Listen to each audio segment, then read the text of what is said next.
So I'm here after a brief rainfall, a little bit of rain, in the circle of cedars by the view. The view cabanas over there, and they are developing at radically different speeds, which is kind of surprising, although also not.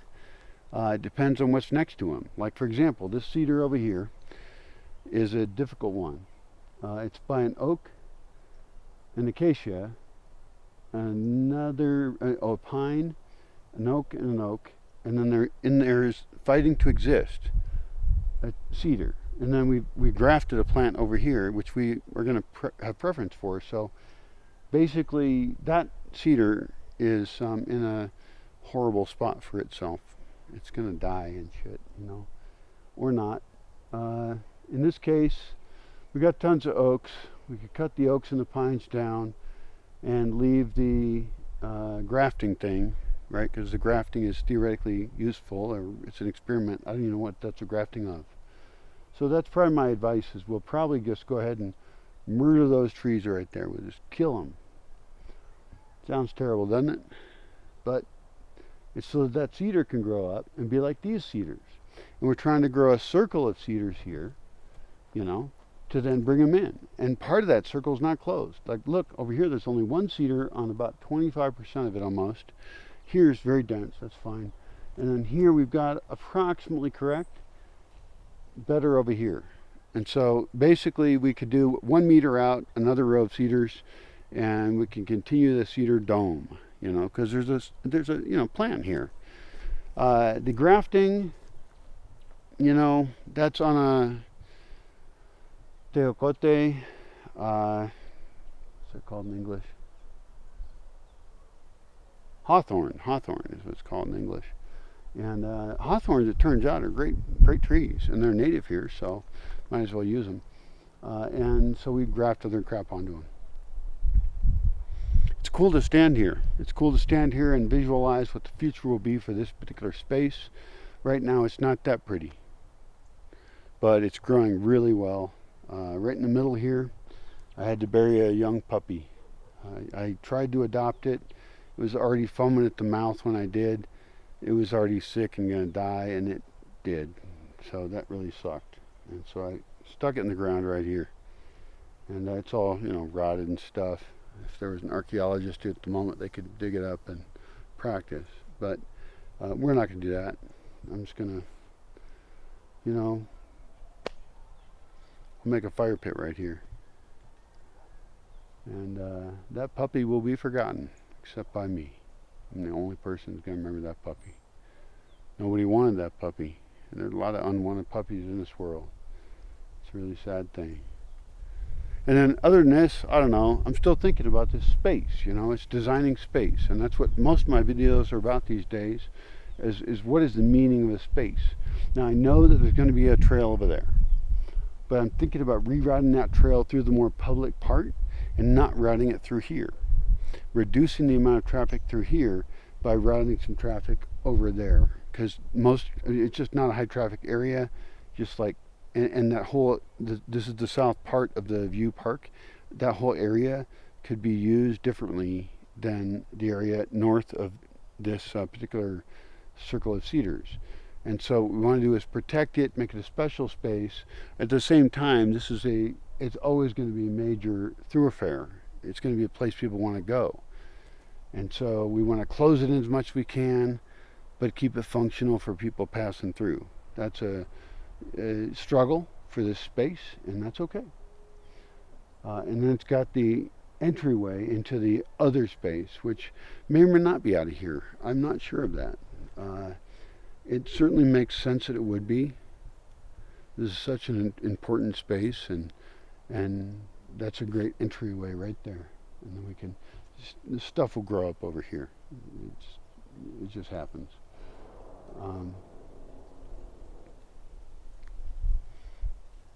Yeah, that's tricky. Well, no matter anything. Fuck.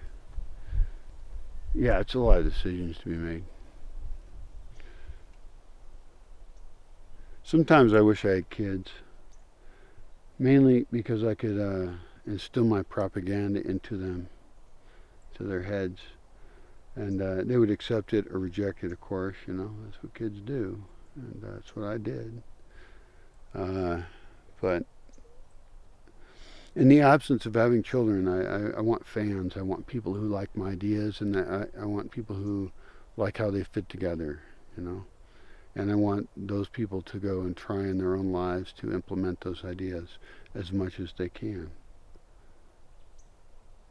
That's what I want. Because I envision a better world than we have now. I really do. And I don't even think it's that hard. I think it's easy. You just have to destroy everything about how you exist and create a better way in which you don't. That does sound kind of hard, doesn't it? It is, I guess.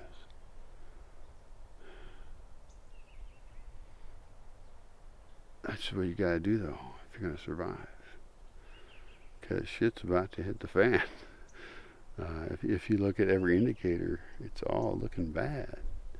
And there isn't some magic solution out of it. You know, I'm a very pro-science guy, for example. I love the scientific way of thinking.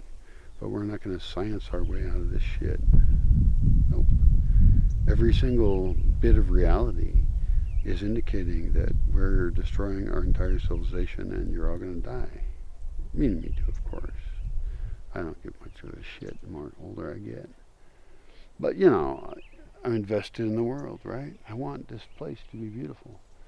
And I would love people to be in it. And I mean the world at large, the big world. Why not? We could do it. But we're not gonna. And all the solutions that you're gonna think up in the next minute, if you actually listen to me, are all wrong.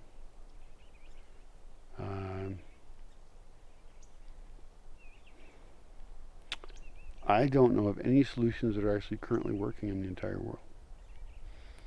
I know of one, and I can't talk about it. There's really not a lot of public efforts to make a better world, and I hope that we do better. I really do. The cedar circle. No problem. I can do better. Let's think about a few more design issues here. Should we cut the branches that come into it?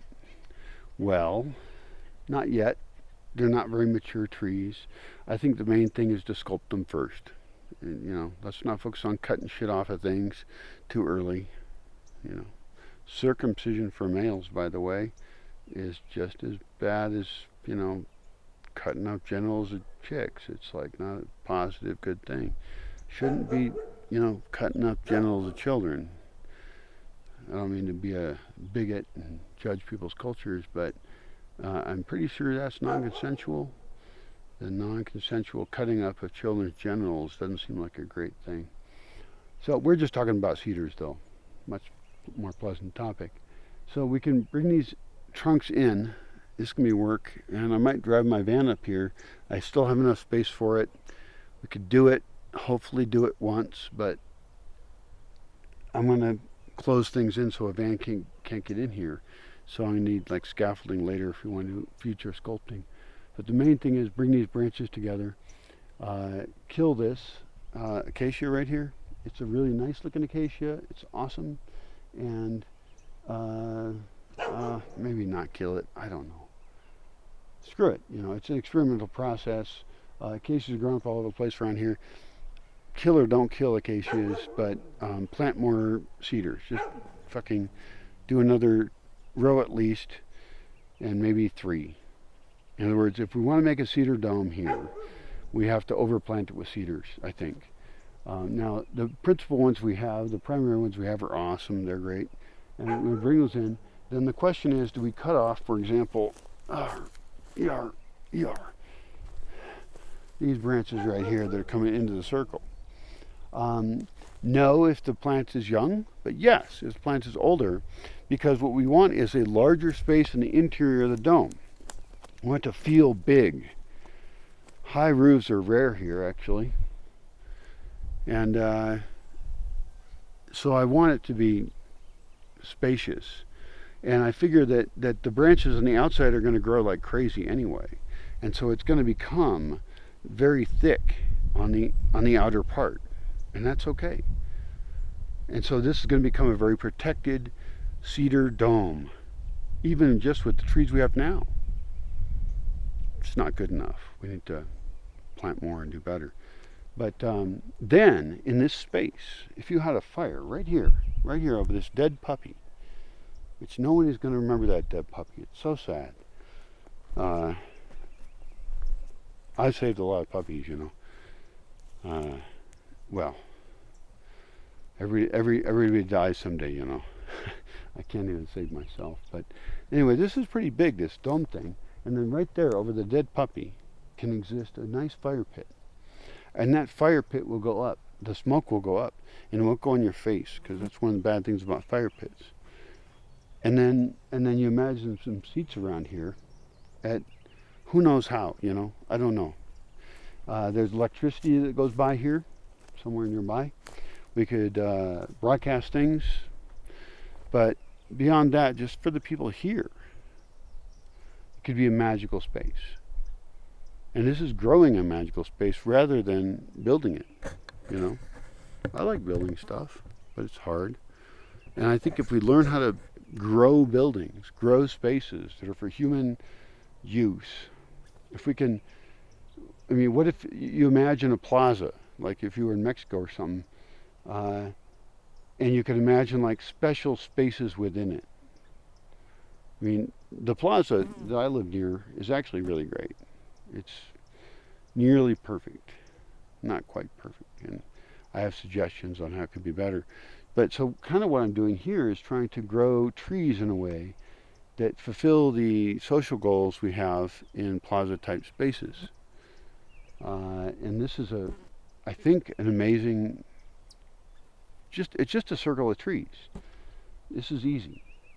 And I think we could get far more sophisticated, far more intelligent about how we interact with plants, even in the most urban settings. And certainly here, where people are not the priority, where people are considered dangerous in the design things we do, I think we can do far better. So this is one attempt. It's just a cedar circle, and you could do this wherever you are with whatever trees you got that grow, you know, moderately quickly and preferably perennial. In almost all cases, you know, shade is the number one thing that trees can provide. And so, you know, it depends on your climate and everything, but I think circles of trees, like, you really can't go wrong. Inherently you're combining human use with tree use, and in the most intimate way, because humans want walls, right? We want walls. We love walls. And so we want protection. And so this is a way to create protection with the trees for us by helping them exist. So that's my thought on this tiny space. I got other thoughts on a grove over there, easy to walk to, and that one's protected space in a different way. Nexus is over there. There's Mayhem. Hi Mayhem, how you doing? Oh, she is the smartest dog in the world. I gotta talk to her sometime, I don't know how. Hi! She is always a very serious dog. I really like her. She's a sweetheart. Oh, it's getting nice out, and the birds are singing now. Alright, I gotta go. I gotta do things. So, that's my thoughts on the cedar circle.